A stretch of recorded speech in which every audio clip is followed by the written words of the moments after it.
This is a coalition of supporters for the April 28, 2012 conference. It has come to our collective attention that there is an alarming issue plaguing our state and our nation. The abuse of state power affects us all, and the state of North Carolina, to use state NAACP President Dr. Barber's analysis, is in a state of emergency. It is a deep corruption that is layered with injustice and systematically deteriorates our communities. This devastating pattern of behavior and abuse of state power often surfaces within the ranks of police departments, legislators, and federal agents. However, the views of these officials are often supported or not clearly understood by the public that it serves.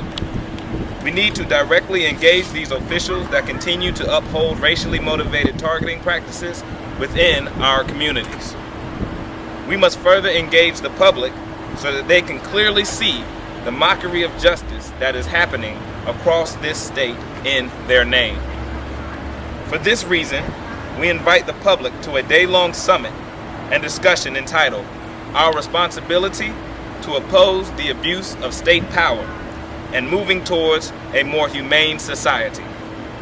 The summit will take place at the Dynacon Event Center at 2100 East Wendover Avenue in Greensboro, North Carolina on Saturday, April 28, 2012 from 10 a.m. to 4 p.m.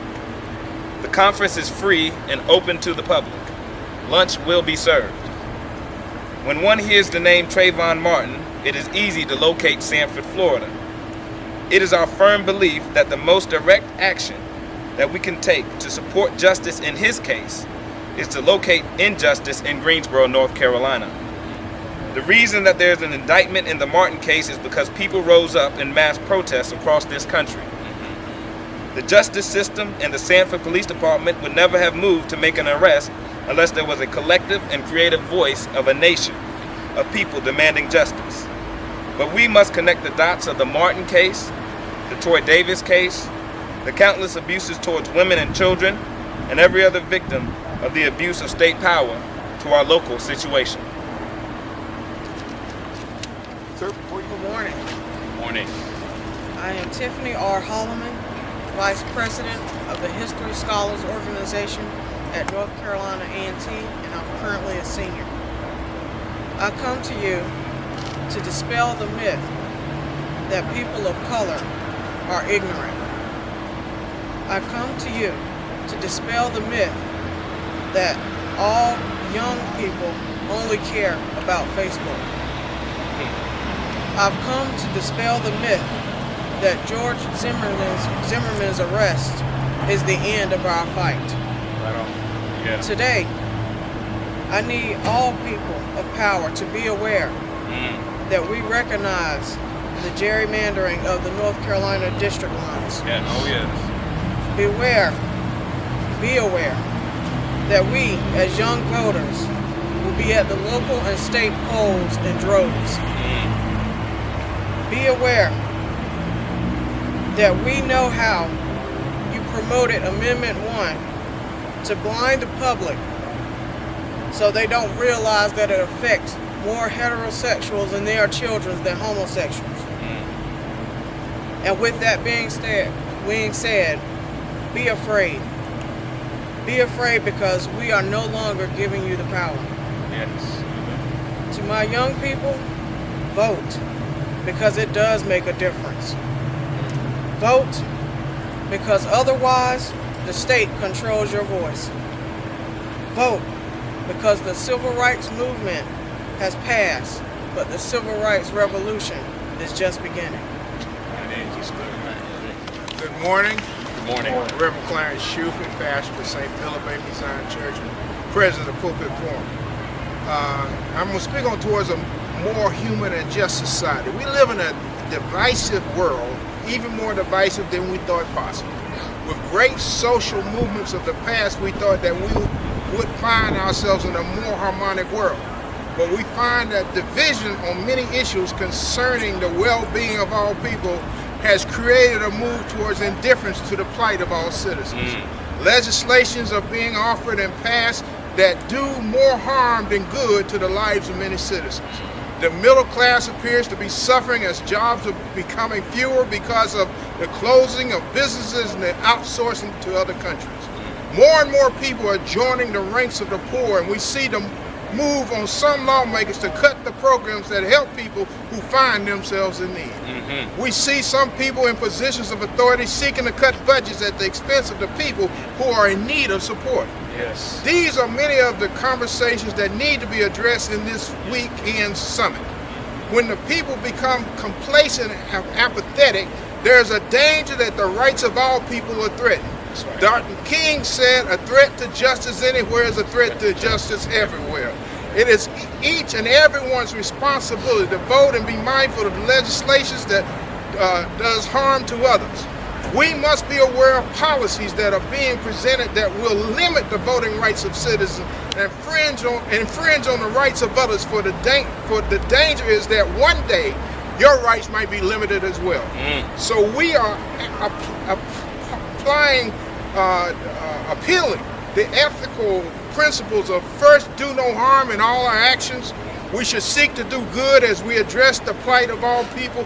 And for me as a Christian, we should love God always, which means to love our neighbor as we love ourselves. Amen. People cannot sit back and not take action to ensure the rights of not only themselves, but the rights of others. If we do not protect the rights of others, our individual rights are at risk as well.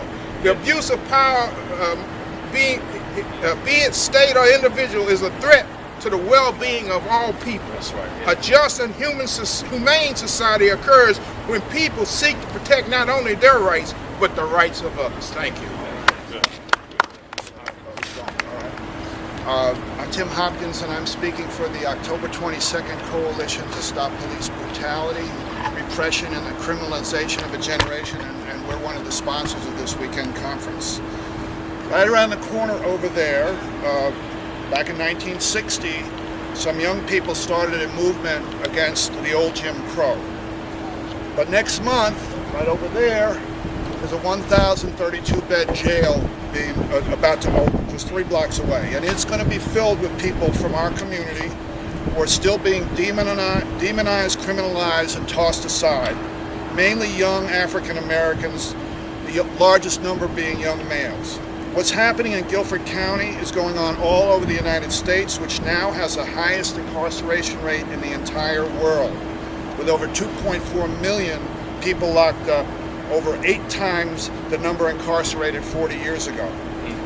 In the 2 generations since that civil rights movement started, the black population in the U.S. has doubled, but the number of black people in jails and prisons has increased tenfold. It's gone from 90,000 to 900,000. 1 in every 8 black men in his 20s is in prison and jail on any given day. And right now there are more black people in prison than were enslaved in 1860. Here in Guilford County, African Americans comprise 32% of the population, but are 69% of this jail population. And that's the national trend, to lock up more black and Latino people. So you might ask, what about crime? Looking at drug-related offenses, which comprise the largest number of inmates here and around the country, while African Americans and whites use drugs at the same rate in their respective populations, it turns out that blacks are over-arrested, over-prosecuted, and over-sentenced compared to whites. The bottom line is, if you're an African American, you will be sentenced at a 74% higher rate than a white drug offender. So one of the goals of this weekend's conference, and we hope a lot of people come to this because we need to find out these things and then act on them, will be to highlight this national trend and talk about the terms of the new Jim Crow. And I want people to check out this book by Michelle Alexander, because this is a major book that really lays bare what's going on in the prison system. And that new Jim Crow is what the state's answer to do with an entire generation of the nation's youth who come from poor and mainly black and Latino communities. It's the economic system's answer, because there are fewer and fewer opportunities for those on the bottom, and being locked away under the supervision of the state is the future of too many youth. Some of us even call this a slow genocide, and we want to discuss how to stop it before it turns into a fast genocide. The conference will also discuss how the situation in the school system has everything to do with where many of these youth wind up. And recently, Sheriff B.J. Barnes of Guilford County floated the idea that yet another jail may be needed in the future. This is the state's mindset, this is their policy, this must change, and we're going to talk about it this weekend. Please come. As you can see, there's a diverse collection of people, voices, and faces that have worked to make this conference dynamic, effective, and community-led. We intend to draw deep relationships with each other here in Greensboro and to move in a coordinated effort to address the very real consequences of the abuse of state power.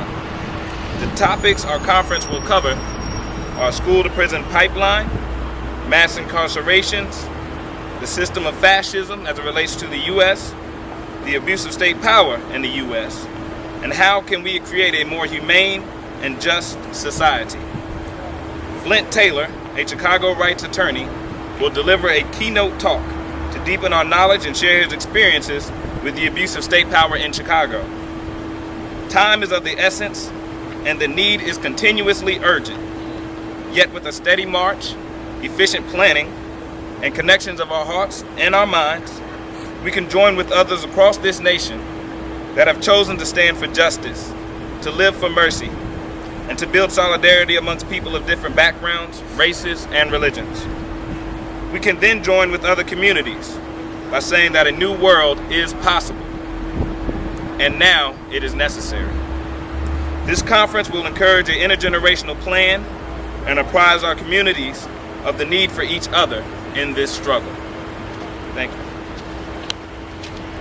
Question and answers.